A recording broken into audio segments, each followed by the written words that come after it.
Ada 28 pinjol yang kompak bersatu untuk mengurus ke jalur hukum bagi nasabah yang galbay. Lebih tepatnya sih ke meja hijau. Tapi garis bawah ya, ini memang perdata kasusnya. Pinjol akan membawa kasus ini ke perdata untuk nasabah-nasabah yang galbay dan nanti akan ke pengadilan. Assalamualaikum warahmatullahi wabarakatuh teman-teman semuanya. Pada kesempatan video kali ini saya ingin membahas tentang 28 pinjol yang sudah mau mengajukan kasus perdata nasabah-nasabah yang galbay. Ini ya, kasus perdata teman-teman. Dan ini memang hal yang sangat dibolehkan sesuai aturan dari pemerintah kita. Dan memang kalau misalkan pinjol itu ngerasa dirugikan dengan adanya nasabah galbay, memang dianjurkan untuk pinjol tersebut memproses ke jalur hukum perdata atau ke meja hijaunya nantinya perdata teman-teman, seperti itu. Nah, di sini saya pengen bahas masalah 28 pinjol ini. Apakah benar demikian atau bagaimana? Karena memang aturan tahun 2025 ini memang membuat pinjol itu semakin kewalahan menangani nasabah-nasabah yang galbay. Setiap kuartal nasabah galbay itu selalu meningkat dan selalu banyak nominalnya, semakin besar nominalnya, membuat para pinjol itu sendiri semakin kewalahan. Pertama. Lalu kemudian yang kedua adalah masalah aturan baru di tahun 2025 yang memang sedikit merugikan. Bukan sedikit, tapi merugikan banyak pinjol. Dari masalah penurunan bunga, denda keterlambatan, asuransi, pengetatan terhadap penagihan, dan lain-lain. Ini justru sangat merugikan pinjol di tahun 2025. Dengan aturan baru ini oleh pemerintah, pinjol tersebut merasa kesal sebenarnya sama pemerintah karena aturannya itu tidak enak untuk pinjol.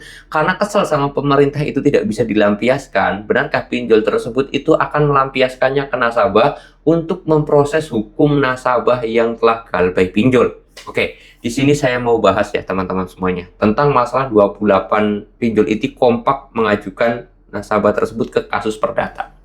Pertama, tidak aneh nggak sih kalau kompetitor itu bergabung menjadi satu? Saya kira aneh ya. Ini adalah hal-hal yang janggal yang saya temukan.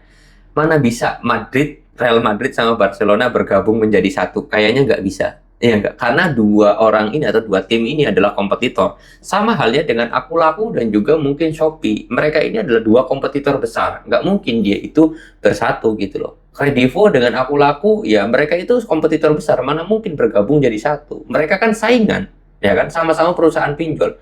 Mereka kan persaingan. Mana mungkin dia itu bersatu ataupun bergabung. Itu pertama.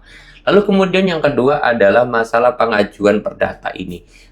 Masalah ke jalur hukum ataupun ke meja hijau ataupun ke persidangan ini menjadi pertanyaan juga. Apakah nanti satu persatu, apakah nanti secara keseluruhan, apakah nanti yang dari Papua juga ikut ataukah nanti di kelompok-kelompokan atau seperti apa mekanismenya? Ini akan pasti bingung dan pasti membutuhkan waktu yang panjang, membutuhkan effort yang tinggi dan membutuhkan biaya besar. Yang ketiga adalah masalah biaya besar ini. Masalah biaya besar ini saya kira pinjol nggak mau nanggung dengan banyaknya biaya besar, sedangkan keuntungan dari nasabah-nasabah yang melakukan galbay itu tidak seberapa. Kasarnya setiap satu kali sidang itu penyelidikan dan yang lain sebagainya menghabiskan anggaran misalkan 20 juta. Tapi hutang nasabah tersebut di bawah 20 juta. Akhirnya pinjol tekor atau pinjol itu rugi. Kalaupun misalkan uang nasabah tersebut 20 juta, masa 50-50? Pinjolnya nggak dapat untung, malahannya belum bunga pokok, denda, dan yang lain sebagainya dibayar oleh nasabah tersebut, kan gitu.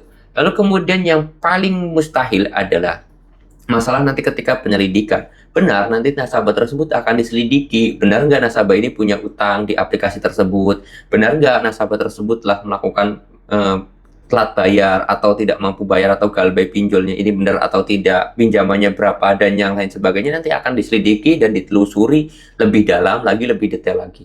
Setelah tervonis, misalkan nasabah tersebut benar punya hutang dan dia sudah telat bayar sekian bulan dan yang lain sebagainya, maka nanti penyelidikan tersebut bukan hanya untuk nasabah, tetapi untuk masalah pinjol itu sendiri. Pinjol tersebut OJK atau tidak? Oh iya, OJK, benar. Udah mengikuti aturan OJK belum? Nah, ini yang jadi takutnya pinjol.